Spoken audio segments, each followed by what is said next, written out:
ఇటీవల కాలంలో చూసాం, 3 ఏళ్ల కింద రాహుల్ గాంధీ గారు ఐక్యత కోసం, సోదరభావం కోసం వేల కిలోమీటర్ల పాదయాత్ర చేశారు. ఆ తర్వాత కూడా రాజ్యాంగాన్ని కాపాడటానికి, రాజ్యాంగం అనే పుస్తకాన్ని పట్టుకొని మరి ఒక ఉద్యమం లాగా ఈ దేశంలో అవేర్నెస్ ని క్రియేట్ చేయడానికి, రాజ్యాంగం కాపాడటానికి రాహుల్ గాంధీ గారు పోరాటం చేశారు.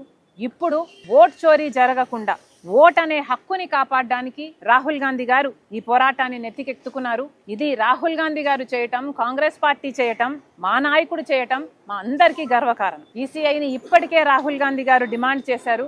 ఇప్పటికైనా పద్ధతి మార్చుకోవాలి, ఇప్పటికైనా నిజాలను బయట పెట్టాలి.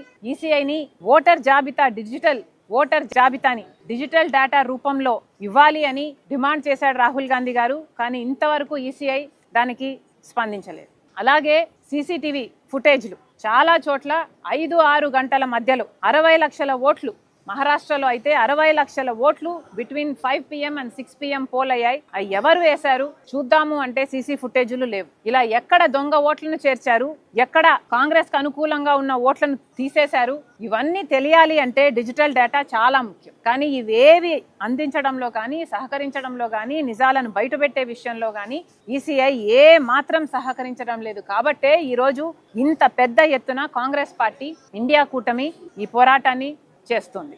ఈ పోరాటంలో భాగంగానే ఓట్ చోర్ గద్దీ చోడ్ అనే క్యాంపెయిన్ కాంగ్రెస్ పార్టీ చేపట్టింది. అందులో భాగంగానే ప్రతి రాష్ట్రంలోనూ సంతకాల సేకరణ ప్రజల దగ్గర నుంచి వాళ్ళ మద్దతు కోరుతూ ఓట్లు చోరీ కాకుండా కాపాడే విషయంలో కాంగ్రెస్ పార్టీ చేస్తున్న ఈ పోరాటంలో వాళ్ళు కూడా మద్దతు ఇచ్చి, వాళ్ళు కూడా సంతకం అడుగుతూ ప్రతి రాష్ట్రంలో ఈ సిగ్నేచర్ క్యాంపెయిన్ కాంగ్రెస్ పార్టీ చేపట్టింది. ఆంధ్ర రాష్ట్రంలో కూడా 175 నియోజకవర్గాలకు గాను ప్రతి కోఆర్డినేటరు, ప్రతి జిల్లా అధ్యక్షుడు కష్టపడి జనాల మధ్యకు వెళ్లి 17,65,000 చిల్లర సిగ్నేచర్లని ఓట్ చోర్ గద్దీ చోడ్ అనే క్యాంపెయిన్ కి కాంగ్రెస్ పార్టీ చేస్తున్న ఈ పోరాటానికి మద్దతుగా సేకరించడం జరిగింది. అదే ఇక్కడ నా వెనకాల ట్రక్ లో మీకు కనిపిస్తున్న సంతకాల సేకరణ ఫామ్స్.